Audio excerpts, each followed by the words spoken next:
Welcome to my channel, guys. Today I share how to make the most popular Nigerian egg sauce recipe. Oh yes, this is more or less like a breakfast idea or breakfast inspiration, and for this I'll be using some diced tomatoes, onions, bell peppers, and just one piece of scotch bonnet for that spiciness.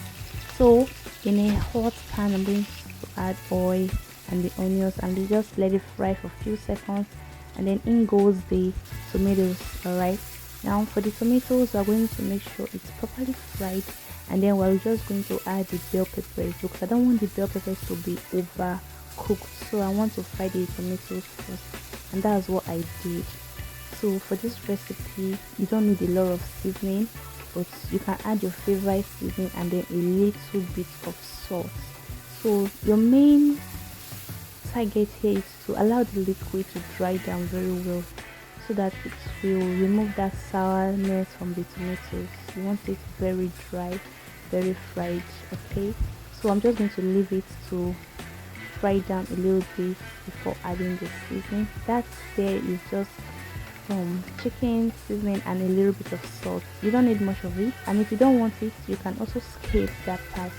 Now this recipe is very popular in most Nigerian homes, and you can eat it with plantain, with yam, with bread. Even people eat it with rice. We just love egg sauce. We love it so much that it comes in handy. And for this recipe today I'm going to be eating it with fried plantain.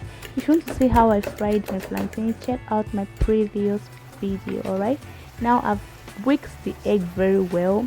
Now it's time to, as you can see, the tomatoes are dried properly, and you may also want to know that I didn't use a lot of oil because you don't want the oil to be floating in the pan after you have removed the egg. It doesn't make sense. So after I poured in the egg, I mixed it with the pre-fried tomato mix, and I mixed everything together, and I'm just allowing it to fry down. So you don't want it to be too burnt, you don't want it to even get burnt at all.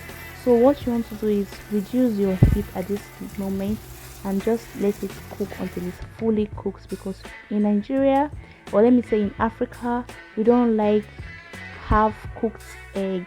I don't know for everybody, but most Africans don't like half done egg, so you want it to be properly cooked.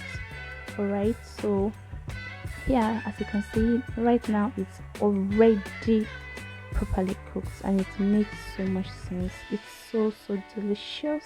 It goes well with rice, plantain, yam, cocoa yam, and this is me having it with plantain, fried plantain. In Nigeria we call it dodo. This plantain can pass as a main dish or side dish for stew rice, jollof rice, even spaghetti, most especially stewed beans. I have all these recipes on my channel: African recipes, African soup, African food, African drinks, healthy recipe, African street food. You don't want to miss it. Check out my channel for other yummy recipes. Please don't forget to like, share, and leave a comment. I love to hear from you. I want to interact with you guys. You can check Dodo's Kitchen on Facebook and Instagram as well. Bye.